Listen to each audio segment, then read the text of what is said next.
Alright, Dota fans, we got a long update coming up. We got update 6.79. So, it's pretty long. I'm just going to jump right into it. There's been a lot of gameplay changes and a lot of changes to heroes. So, let's just start out, get through it, and I'll talk about how it's going to change how the game's played and how it's going to change a couple other factors in the game. But first of all, we got general. Buyback prevents gaining unreliable gold, creeps, neutrals, etc. until your normal respawn time finishes.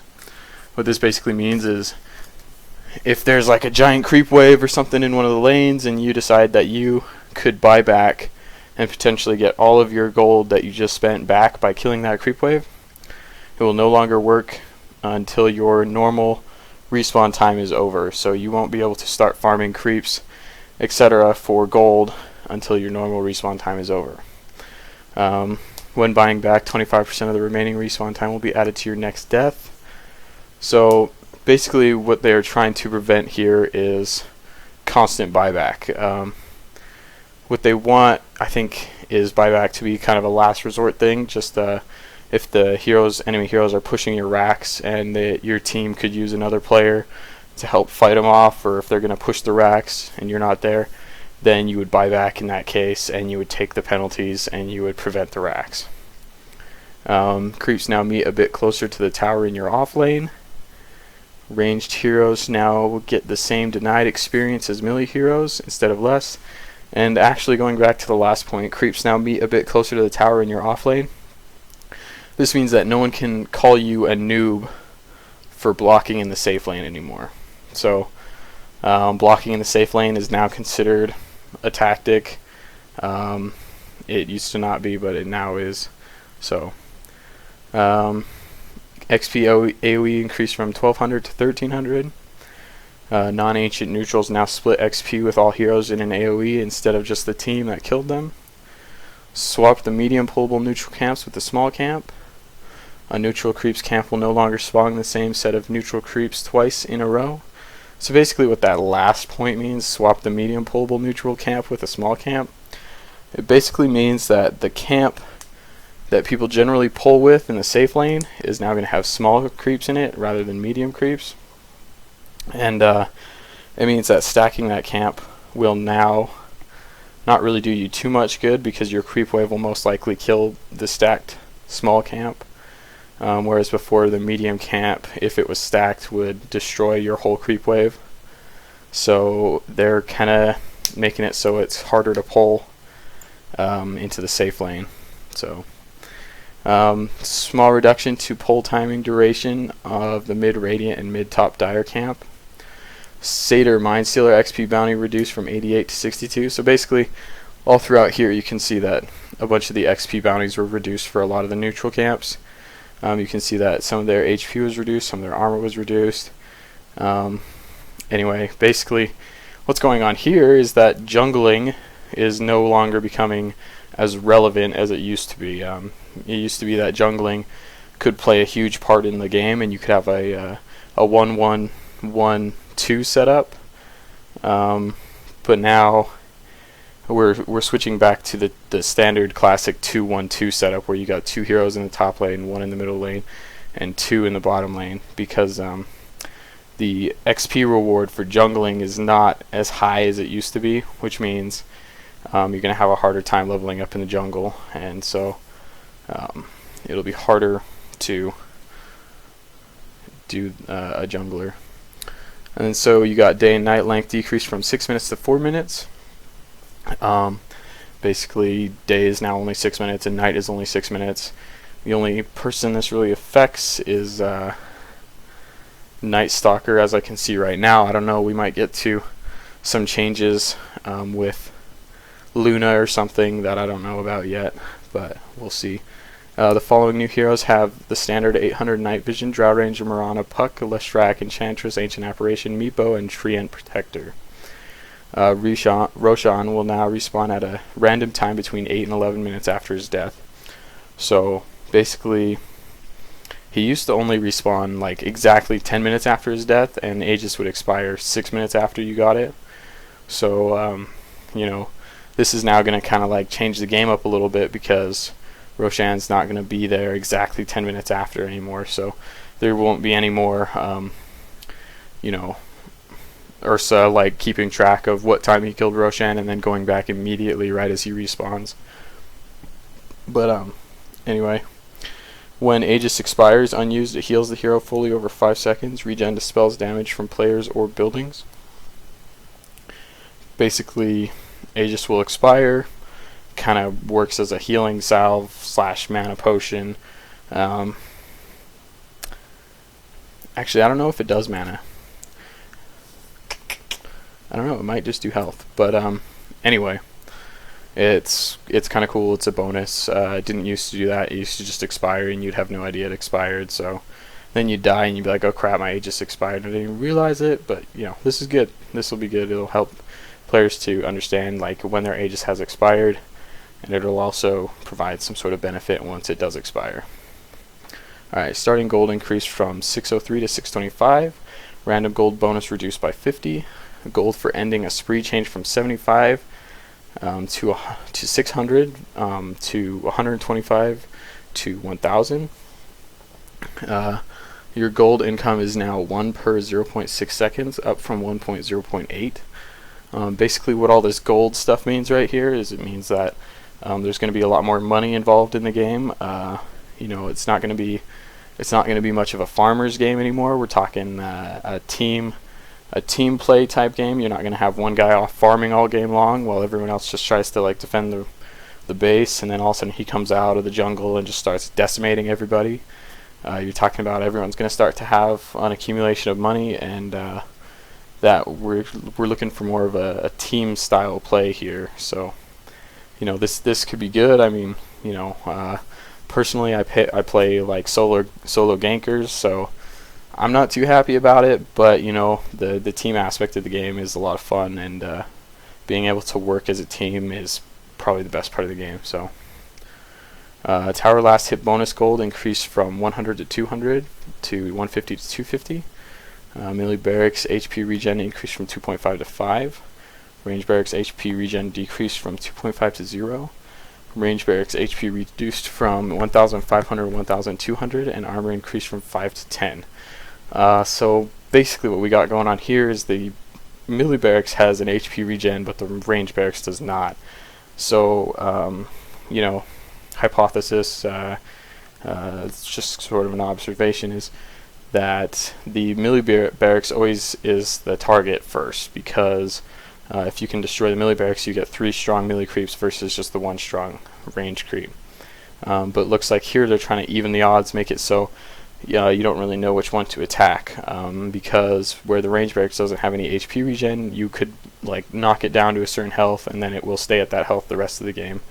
Whereas the melee barracks, if you like knocked it down all the way to like 100 health and you weren't able to get back to it for 30 minutes, it would be pretty much back to full health by the time you came back to it. So it's kind of giving you a sort of benefit to go after the range barracks versus the melee barracks. Evasion now stacks diminishingly. Can no longer orb attack while attack restricted. This is also a big thing. I don't know if any of you knew this, but if you were playing someone like Huskar who has burning spears, or Enchantress with her ult, those are technically castable powers. So if you were attack restricted by either Frostbite or Ethereal Blade or Ghost Scepter, you could left click the power and left click the unit, or activate the power and left click the unit, and it would cast on the unit just like an auto attack would, and it kind of made them invincible, especially like a Huskar with the Ghost Scepter, because he would just turn himself invulnerable to auto attacks and then he'd be able to auto attack still. And then you got the following abilities no longer automatically ignore backswing time by default: Rupture, Malfist, Venomous Gale, Stifling Dagger, Flame Break, Wave of Terror, Shadow Word, and Power Cogs. Alright, now we're gonna get into the heroes. So first of all, we got Abaddon. His base armor reduced by 1. Mist Coil self-damage increased from 50, 75, 100, 125 to 75, 100, 125, 150. His Aphotic Shield is... oh, sorry, I went past him. His Aphotic Shield is now dispellable. his borrowed time no longer activates while doomed. So this is a big thing. This means that Doom is going to be now a counter for Abaddon. So, you know, if you pick Abaddon and you see someone else pick Doom, just know that their whole goal in that game is to just put their ultimate ability on you. So watch out for that. Then you've got Alchemist. Chemical Rage no longer provides 250, 750 bonus HP. The Chemical Rage HP regen increased from 1530 to 60 to 50, 75 to 100. So this is different. His Chemical Rage no longer provides the HP bonus, but he does get a huge increase in HP regeneration. So, you know, having 100 HP regeneration is a pretty big ordeal. So he's still kind of balanced. It doesn't really look like a nerf or a buff. So. Ancient Apparition, Ice Vortex cooldown reduced from 5 to 4, Ice Blast cooldown reduced from 45 to 40. The Chilling Touch buff is now always applied to Ancient Apparition even if he is not within the target area. Chilling Touch cooldown reduced from 50, 46, 42, 38 to 50, 42, 34, 26. So what we got here is just, it looks like just some cooldown remodification and just remodification of his Chilling Touch buff, which, you know, nothing major. I wouldn't say he was nerfed or buffed either. He's just been made small changes. And then you got Axe. His Berserker Call AoE is increased by 25. His Battle Hunger duration reduced. His Battle Hunger damage reduced. Battle Hunger movement speed slow bonus increased just by 2%. His Battle Hunger is now dispellable, so they did nerf his Battle Hunger, which is good. I don't think that 2% extra movement speed bonus is like big enough to say that they balanced it, but they did nerf it, and I think that's good because I did think his Battle Hunger was a little bit overpowerful. Then we got his Counter Helix cooldown reduced, and his Counter Helix now hits siege units. So they did buff his Counter Helix. It is now stronger in the fact that it will trigger more often, and it now can hit siege units such as tanks. The Culling Blade no longer goes on cooldown if it successfully kills a hero. Culling Blade threshold reduced from 300, 400, 450, 625 to 250, 350, 450. Agaham's upgraded version is still 300, 450, and 625. So basically, let's keep Culling Blade speed bonus increased from 25% to 40%, and AoE from 600 to 900. Culling Blade 40% speed bonus now applies to attack speed as well. Culling Blade Agaham's allied buff duration increases from 6 to 10. Culling Blade mana cost reduced from 150 to 50, 200, 250 to 60, 120, 180. So they did buff his Culling Blade, and they buffed it quite a bit. I don't know, but whenever I think about his Culling Blade now in this patch, I think of a Tidehunter going into the middle of 5 different enemies with a refresher orb and double ulting, getting them all down to about 600 health, and then Axe running around with an Agaham Scepter just ulting every single one of them to finish them off. So I don't know. Power no longer goes on cooldown if it successfully hits, so he can technically just keep going as long as everyone's low health and he has enough mana to do it. So I would say Axe was buffed in this one. Bat Rider. Base damage reduced from 48 to 52 to 38 to 42. His vision reduced from 1400 to 1200. Flaming Lasso cast range reduced from 175 to 100. So he was nerfed. Nothing really, no benefits this patch. He just lost some attributes, lost some stats. So Beastmaster. Inner Beast AoE reduced from 1000 to 900. Standard Aura AoE. Inner Beast attack speed rescaled from 18, 26, 32, 40 to 15, 25, 35, 45. So it looks like it doesn't give as much as a buff at the beginning, but it gives more of a buff at the end, so it's kind of just balanced a little bit. Call of the Wild now has 2 abilities for summoning each unit independently, which is pretty cool actually, and so you don't have to summon both of them at the same time. You can just summon whichever one has died, etc. Call the Wild mana cost reduced from 25 to 15, and cast point improved from 0.5 to 0.3. Bloodseeker's base movement speed reduced from 305 to 300. He lost 5 movement speed. Thirst is now global instead of 6,000 range. Oh, that's interesting. Thirst bonus now stacks for each unit that is low HP. Wow. Thirst HP threshold increased from 20, 30, 40, 50% to 50%. Wow. Thirst movement speed bonus reduced from 15, 25, 35, 45% to 7, 14, 21, 28. So they nerfed the amount of movement speed you gain, but they increased. They made it so it's always when they're under 50%, and they also made it global, and they made it stack for each person that's low HP. So if there's 2 people low HP, that already bumps you up to a 56% rather than a 45. So it's dangerous, actually. It's pretty deadly. When Thirst's active movement speed cap is removed on your hero, Thirst no longer provides armor bonus. Thirst provides bonus 7, 14, 21, 28 damage. Thirst no longer grants full hero vision around low HP target. It only shows their model. Thirst no longer lasts for an extra 3 seconds when the target is dead.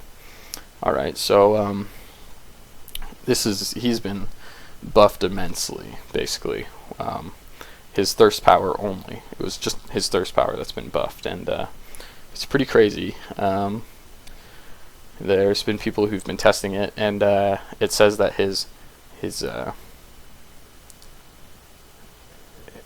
movement speed cap has been removed. So if I actually have a picture here of someone who got his movement speed up to 1,204. So that's basically twice as fast. If I remember correctly, Spirit Breaker's charge at full level is 600 movement speed. So that's twice as fast as Spirit Breaker's charge. And I mean, like, I'm sure they have all the bells and whistles on him, but that's insane that there's a character who can move that quickly in the game now. So anyways, so he's going to be a huge game changer. I'm sure a lot of people will be playing him after the update. Alright, let's go to Brewmaster. His base agility increased from 16 to 22. His Drunken Haze affects a 200 AoE around the target. His Thunderclap is now dispellable. His Primal Split selection order is now Earthstorm Fire. He reworked Primal Split Agaham's upgrade. And there's some spoiler. Let's see what this is. No longer upgrades any stats, CD, duration, etc. on Agaham. Instead, it now grants Thunderclap to Earth, Drunken Haze to Storm, and Drunken Brawler to Fire. The skills granted are the same level as Brewmaster's skills. Cooldowns are independent of the original Brewmaster. So that's kind of cool. The Agaham's upgrade actually now gives his spirits power instead of, giving him stats, which, I think that's good. So I would say buffed for sure. Yeah, definitely buffed. Alright, Bristleback. As attack point improved from 0.4 to 0.3, his Vicious Nasal Goo is now dispellable. Vicious Nasal Goo cast point improved from 0.4 to 0.3. His Warpath max stacks increased from 5, 6, 7. Warpath stack duration increased from 10 to 14. So he's been buffed, obviously.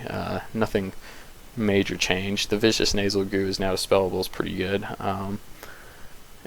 Because his Vicious Nasal Goo is actually really annoying as a slow. So the fact that it's dispellable it's kind of a benefit to those who are affected by his Vicious Nasal Goo. But anyway. Broodmother.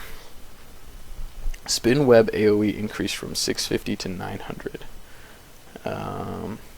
Okay, cool. Spin Web cast range increased from 600 to 1000. Cool. Spin Web cast point nerfed from 0.2 to 0.4. Okay. Spin Web no longer destroys trees. Interesting. Broodmother now has completely unobstructed movement when under the web. Can walk over cliffs, trees, etc. Wow. Remove buffer time when leaving spin web. You now immediately lose your regen movement / pathing / invis bonuses. Wow, okay. So let's talk about it a little bit. Her web no longer destroys trees. And she can now move wherever she wants as long as she's in her web. That's like into trees, etc. So even if someone drops a ward and they're chasing her and about to kill her, she could just dart off into some trees and basically be fine. Unless, of course, they've got some sort of power that destroys trees, like Beastmaster's axes or Enigma's little purple haze he puts on the ground. I don't remember what it's called. But now also when she leaves her spin web, all of her effects are immediately removed rather than maintaining to be on her for a while. So that's kind of a nerf. So I would say she's been kind of just reworked, rescaled a bit, because they haven't really made her like a lot better, but they definitely have changed her gameplay a little bit, which will be interesting to see. Alright, then we got Centaur Warrior, War Runner. Stampede slow duration increased from 1.25 seconds to 1.5. Chaos Knight, we got Chaos Bolt damage and stun values are now inversely related. And then we got Chen, Test of Faith Teleport is now dispellable. Interesting. They can now pretty much deny the teleport if they have some sort of dispel. Hand of God cooldown increased from 150, 130, 120 to 160, 140, 120. So they just rescaled the first two. And once it's leveled up all the way, the cooldown's still the same. Clink Searing Arrow damage increased from 20, 30, 40, 50, 30, 40, 50, 60. Let's give him a little bit of a benefit in early game. Searing Arrow's mana cost increased from 8 to 10. I guess maybe not. Searing Arrows is no longer blocked by Magic Immunity. I would say he was buffed. That bonus damage is worth the bonus mana cost, and going through Magic Immunity is just the bonus. So, Clockwork units knocked back by power cogs destroy trees in 100 AoE around where they land. Cool. Crystal Maiden, Freezing Field, AS / attack speed / movement speed, AoE slow increased from -20, -30 to -30, -30. So yeah, it's just -30 now for the attack speed, and movement speed is the same. Freezing Field Scepter, attack speed, movement speed, AoE slow increased from -50 to -30 to -50, -50. So if you have Eggham's Scepter, their move speed is actually reduced by 50 while they're in the Freezing Field, which is pretty cool. Darkseer Vacuum cooldown increased from 24 to 28. Dazzle Weave duration rescaled from 12, 18, 24 to 20. Weave armor per second rescaled from 1 to 0.75 to 1.25. Scepter 1, 2.5, 1.5. So now instead of just losing an armor or gaining an armor per second, it's scaled depending on your level and depending on whether you have Eggham's Scepter. Poison Touch damage increased from 8, 16, 24, 32 to 14, 20, 26, 32. 7 seconds worth. Poison Touch is now dodgeable. Cool. Poison Touch slow timings reworked. Let's look at the spoiler. Alright, so we got the previous Poison Touch is level 1 slow target by 33% for 1 second. Level 2 slow target by 33 for 1 second, then slow target by 66 for 1 second. Level 3 slow target for 33 for 1 second, then slow target by 66 for 1 second. Then stun the target for 1 second. Slow target by 33 for 1 second, then slow target by 66 for 1 second. Then stun target for 1 second. Mini stuns for 0.1 seconds at the start. New Poison Touch, slow target by 33 for 3 seconds, slow target by 33 for 2 seconds, then slow target by 66 for 1 second. Slow target by 33 for 1 second, then slow target by 66 for 1 second, then stun target for 1 second. Mini stuns at 0.1 at the start. So yeah, it's just been reworked a little bit. If I had to say whether he was buffed or nerfed, I would say he was a little bit buffed, but not by much. So let's look at Death Prophet. Exorcism spirit damage increased from 43 to 48 to 53 to 58. So that's a buff. You know, her ultimate just got buffed a little bit. Disruptor kinetic field AoE increased from 300 to 325. Glimpse cooldown reduced from 60, 50, 40, 30 to 65, 50, 35, 20. So now you'll be able to glimpse every 20 seconds, fully leveled up, rather than 30. His Static Storm AoE increased from 375 to 450. His Static Storm max damage increased from 170, 220, 270 to 200, 250, 300. Added Agaham's upgrade. Static Storm silences items and lasts an extra 2 seconds. So yeah, he's been buffed. Some cooldowns reduced, AoEs increased, and Static Storm silencing items is a huge deal. And the extra duration is just, it's fantastic. So we got Doom. Doom cooldown reduced from 110 to 100.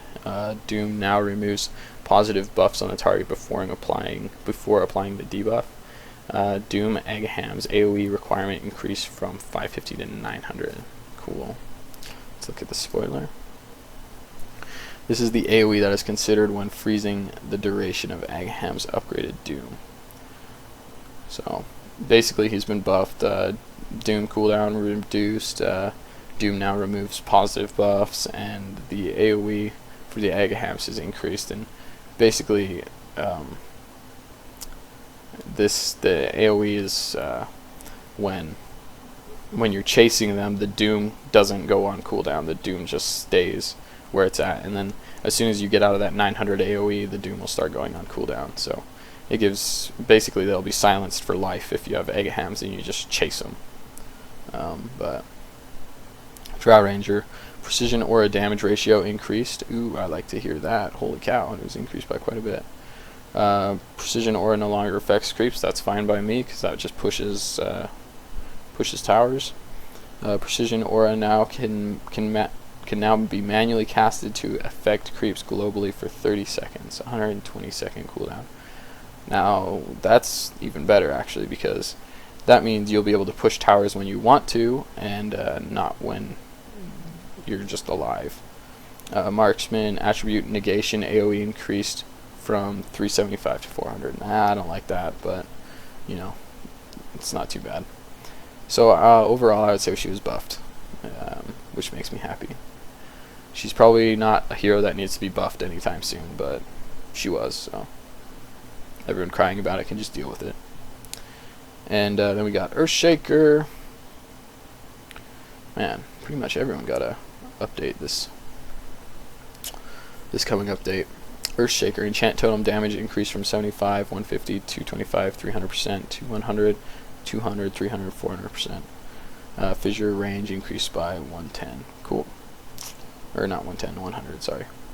So it's buffed a little bit. Elder Titan ancestral spirit damage reduced, so nerfed. Enigma Midnight Pulse DPS increased from 3, 4, 5, 6%, 4, 5, 6, 7%.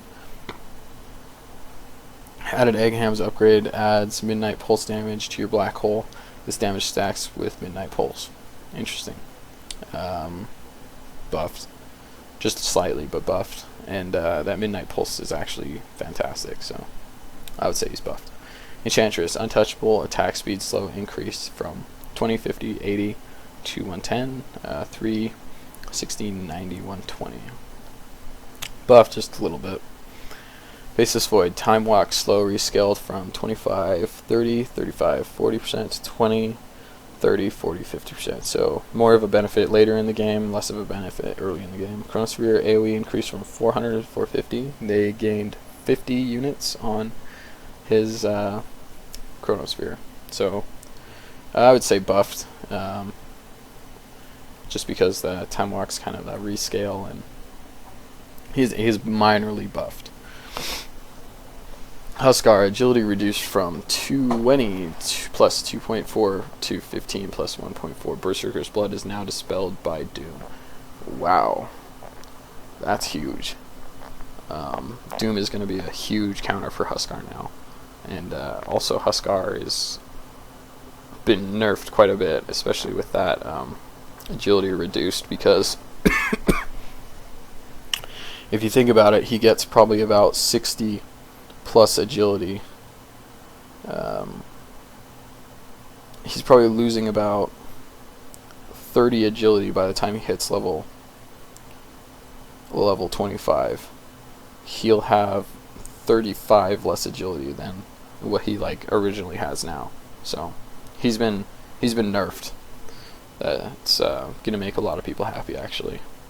Invoker EMP restores Invoker for 50% of the mana it drains from heroes, excluding illusions. Invokes max spells rescaled from 1 to 2 to 2. So that's nice, actually. He no longer can only create one spell at the beginning.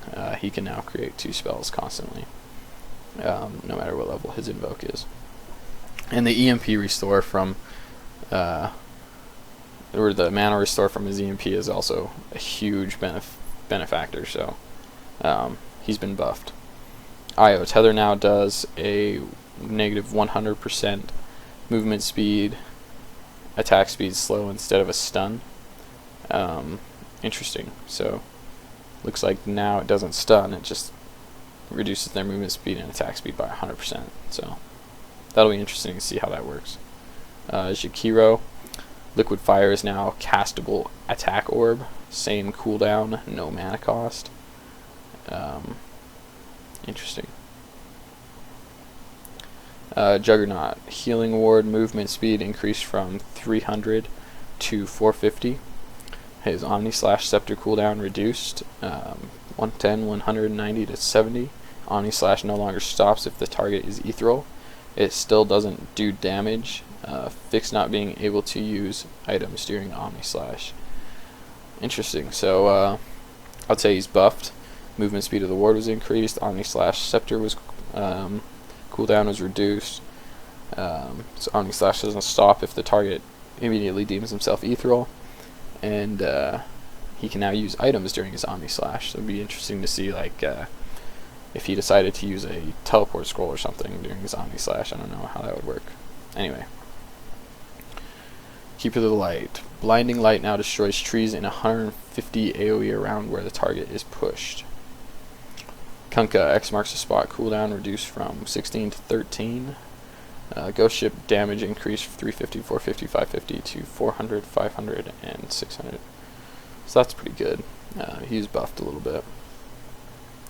Leshrac, Diabolical Edict, cast point improved from 0.7 to 0.5. Pulse Nova Scepter damage increased from 88, 133, 177 to 100, 150, 200. So he was buffed a little bit. Lich, Frost Armor has half effect against ranged heroes. Frost Armor slow now stacks with slow from Frost Nova. Sacrifice cooldown increased from 35, 30, 25, 20 to 44, 36, 28, 20. Sacrifice mana gain increased from 15, 30, 45, 60% to 25, 40, 55, 70%. Sacrifice no longer denies enemy XP. Interesting. Sacrifice now converts your own creep for XP, shared in AoE as normal creep XP bounty. Interesting.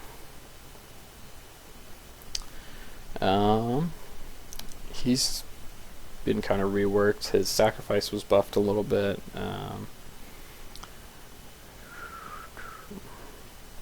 Yeah. Just, I wouldn't say he was buffed or nerfed. It's just kind of small. Lifestealer, Rage cooldown increased from 17 to 19. Open wounds and infest cast points increased from 0.1 to 0.2. Very minor. Lena, attack range increased from 635 to 650. Minor. Lion, mana drain duration increased from 4 to 5. Hex cooldown increased. Oh, look at that. He can't hex as often now. Only in late game will he be able to hex every 15 seconds. Hex duration increased though. His early game hex's duration increased, so hex less as often, longer duration. It's been kind of just balanced. So Lone Druid, base movement speed increased from 315 to 325, still 280 in true form. Spirit Barrier XP bounty increased from 196 to 300. Wow. So now you get 300 experience points if you kill this bear. Luna Moonglaive can now bounce back on the same units if it already hit all the other units nearby. Interesting. So, you know, Moonglaive bounce damage reduced from 30% to 35. Eclipse Scepter Beam count limit per target removed. Alright, so basically what I see here is if she ever runs into two different people at the same time, and only those two people, she will mess their day up just because she'll be able to Eclipse, and then she'll be able to just glaive the crap out of them because her glaives will just bounce back and forth between both of them forever. But yeah, that's pretty cool. I would say it's kind of little gameplay changes, but I would say she was buffed a little bit. Alright, then we got Lycan. Armor increased by 1. Shapeshift total armor is still the same as before. Base damage increased by 5. Howl bonus damage for non-hero units increased from 4, 8, 12, 16 to 5, 10, 15, 20. Wolf's magic resistance increased from 50% to 80%. Yeah, it's been kind of reworked. It hasn't totally been buffed or anything like that, so. Magnus turn rate improved from 0.5 to 0.8. Cool. Reduce a Mystic Snake. Now it does pure damage to units in stone form. Interesting. That'll help her out on her ult, I guess. It'll be like a combo where she'll ult and then she will snakeify everybody. Meepo base armor reduced by 1. Turn rate improved from 0.5 to 0.65. Earthbind cast point improved from 0.5 to 0.3. Divided we stand. Level and rebalance from 6, 11, 16, 4, 11, 18. Removed 30% stat sharing on non-egg hams. Divided we stand. Holy cow, this just goes on forever. Man, that's crazy.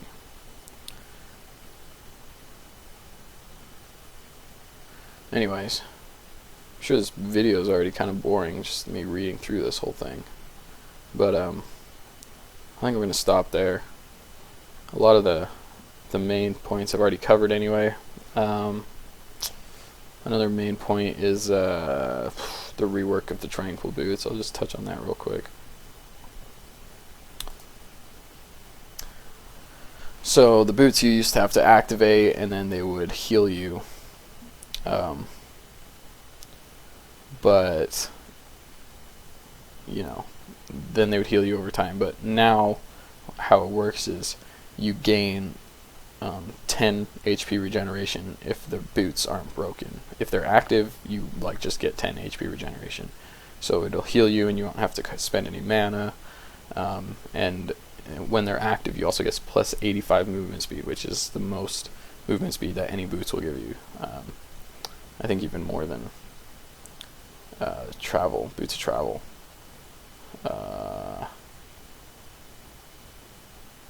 Anyway. So what's going to happen here is this is going to become a very popular item for support characters especially, and you know, it's going to be crazy. A bunch of support people running around freaking fast. So anyway, this update it's a huge one. You know, if you want to know more about it, I suggest you get on the dev forum and look at it. I'm going to post the whole update on my site, and there'll be a link to it in the description if you want to just go through it. But you know, let me know what you think. Let me know what you're scared about in the update. Let me know what's going through your head right now. A lot of people think that they're trying to transition it over to easy mode, but it's not quite easy mode yet. Like the amount of gold you get is not as much as you used to get in easy mode. So anyway, let me know what you think, and this has been Dreth. Follow me on Twitter. Thanks a ton to Anti-Banana for sending me the link to the patch notes, and you know, everyone have a great day. I can't wait for this update. I can't wait for all the gameplay changes. I think it'll be a fun change on the game, and you know, it'll be a lot of fun to like figure out the new tactics, go back to some classic 2-1-2 for a little bit, and anyways, you guys have a great weekend, and subscribe to my video. You know, I talk about stuff all the time. I show you new tactics. Also, another point I should bring up, that new tactic, ancienting at level 1, will now be broken, since dragons can now fly, and they will fly directly over trees. So if you're trying to ancient at level 1 after this patch, you're doing something wrong. So anyway, take it easy, guys.